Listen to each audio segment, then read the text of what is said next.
आपको YouTube पे हजारों ऐसे वीडियो मिल जाएंगे जहां पे ये कहा जाता है कि जो आपका घर है, घर के लिए जो पावर सप्लाई जा रहा है उस पावर सप्लाई के साथ में कैपेसिटर को कनेक्ट कर दीजिए और इसको कनेक्ट करने के बाद आपका जो इलेक्ट्रिसिटी बिल है, इलेक्ट्रिसिटी बिल कम हो जाएगा। क्या वाकई ऐसा होता है कि नहीं होता है, इसी के बारे में मैं आपको पूरा डिटेल में एक्सप्लेन करने वाला हूँ।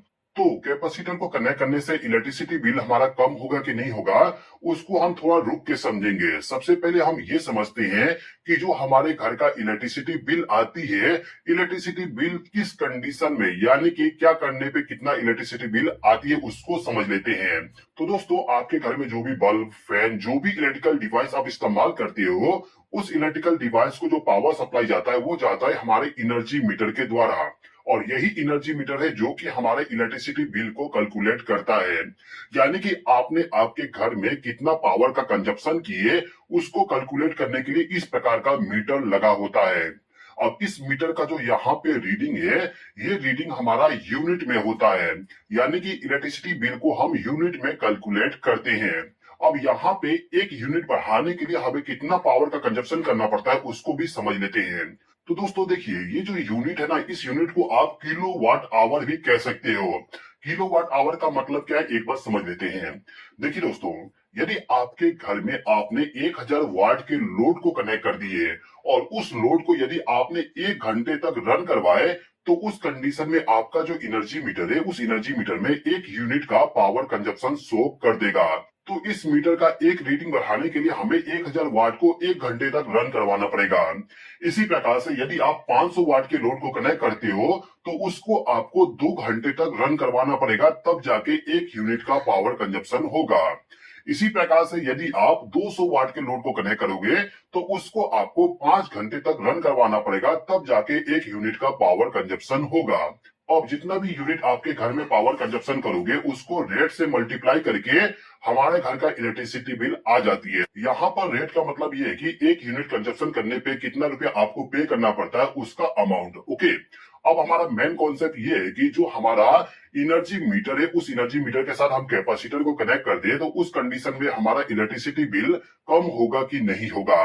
तो इसको समझने के लिए हम यहाँ पे एक कैलकुलेशन करते हैं।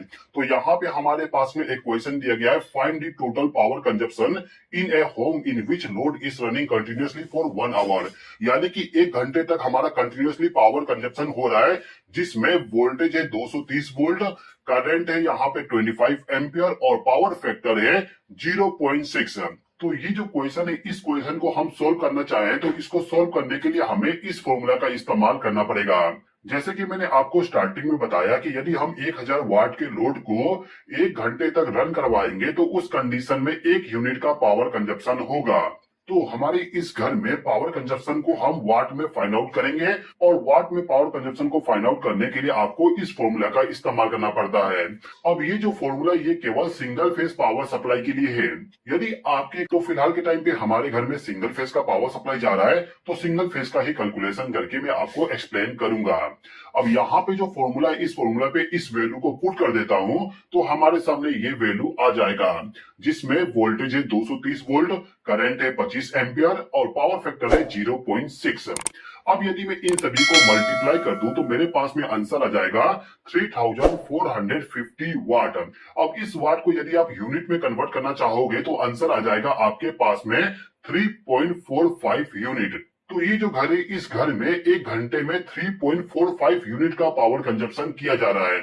अब यहाँ पे हम क्या करते हैं कि ये जो पावर सप्लाई इस घर में जा रहा है, इसी के साथ हम कैपेसिटर को कनेक्ट कर देते हैं। अब यहाँ पे कैपेसिटर कनेक्ट करने पे क्या होता है, उसको समझ लेते हैं। तो दोस्तों, कैपेसिटर को कनेक्ट करने से हमारा जो पावर फैक्टर होता है, उस पावर फैक्टर को हम इंप्रूव करते हैं। अब पावर फैक्टर क्या होता है, एक बार समझिए। देखिए दोस्तों, जो हमारे घर का पावर सप्लाई होता है, उस पावर सप्लाई का जो वोल्टेज और करंट है, ये जो यहाँ पे ग्रीन वाली लाइन है, ये है वोल्टेज का, और ये जो रेड वाली लाइन है, ये है करंट का।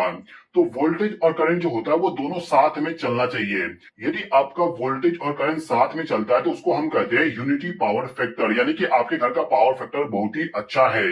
इसके बाद जो आपके घर का वोल्टेज और करंट है, उसमें यदि वोल्टेज पीछे रह जाता है और करंट आगे चलता है तो उसको हम कहते हैं lagging power factor. Lagging power factor तब होता है जो आपके घर में इंडक्टिव लोड को कनेक्ट करते हो। इंडक्टिव लोड का मतलब कि आपके घर में यदि मोटर को कनेक्ट कर दोगे तो आपके घर का जो वोल्टेज और करंट है वो आगे पीछे हो जाएंगे। वोल्टेज पीछे रहेगा, करंट आगे हो जाएगा। ओके, इसी प्रकार से यदि आपके घर में कैपेसिटिव लोड कनेक्ट किया गया है तो उस कंडीशन में जो करंट होगा वो पीछे हो जाएगा और जो वोल्टेज है वोल्टेज आगे हो जाएगा। और यदि आपके पावर सप्लाई में वोल्टेज आगे चल रहा है और करंट पीछे है तो उसको हम कहते हैं लीडिंग पावर फैक्टर। ओके, तो नॉर्मली हमारे घरों में मोटर कनेक्ट किया जाता है जिसके वजह से हमारे घर का पावर फैक्टर लैग हो जाती है। अब यदि आपके घर का पावर फैक्टर लैग हो गया तो उसको इंप्रूव करने के लिए हम कैपेसिटर को कनेक्ट करते हैं। तो ये जो घर है, इस घर के लिए जो पावर सप्लाई जा रहा है उस पावर सप्लाई के साथ हमने कैपेसिटर को कनेक्ट कर दिए जिससे कि यहाँ पे जो पावर फैक्टर है पावर फैक्टर इंप्रूव हो जाए। तो पावर फैक्टर को इंप्रूव करने के बाद जो करंट होता है उसमें कुछ चेंजेस होती है। कितना चेंजेस होता है, क्या चेंजेस होता है उसको हम समझते हैं। ठीक है, तो कैपेसिटर को लगाने के बाद इस घर में कितना एम्पियर करंट फ्लो हो रहा है उसको पता करने के लिए आपको इसी फॉर्मूला का इस्तेमाल करना पड़ेगा।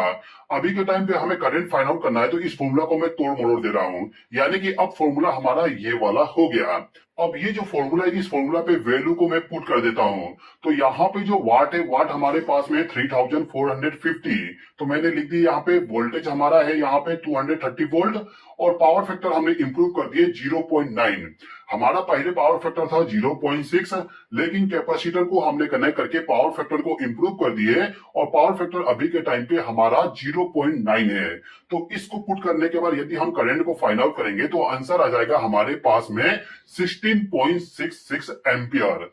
आप यहाँ पे डिफरेंस देख सकते हैं। पहले हमारे घर में करंट फ्लो हो रहा था 25 एम्पियर, लेकिन कैपेसिटर को कनेक्ट करने के बाद अब करंट फ्लो हो रहा है 16.66 एम्पियर। तो कैपेसिटर को लगाने के बाद हमें यह पता चल गया कि करंट हमारा कम हो जाएगा।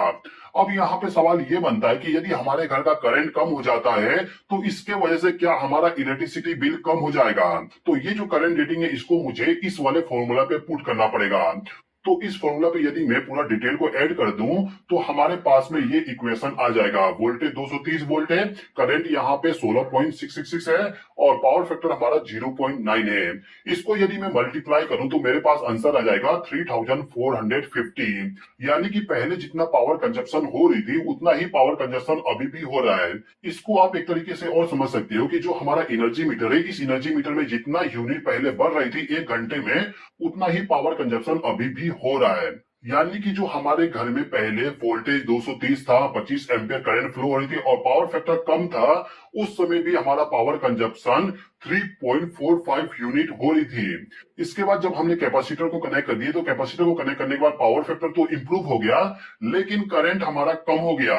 करंट रेटिंग कम होने से और पावर फैक्टर के इंप्रूव होने से जो हमारे घर में पावर कंजप्शन हो रही थी वो पहले के जैसे ही है। यानी कि पहले जितना इलेक्ट्रिसिटी बिल आपके घर में आ रहा था उतना ही इलेक्ट्रिसिटी बिल अभी भी आएगा कैपेसिटर को कनेक्ट करने के बाद भी। ओके,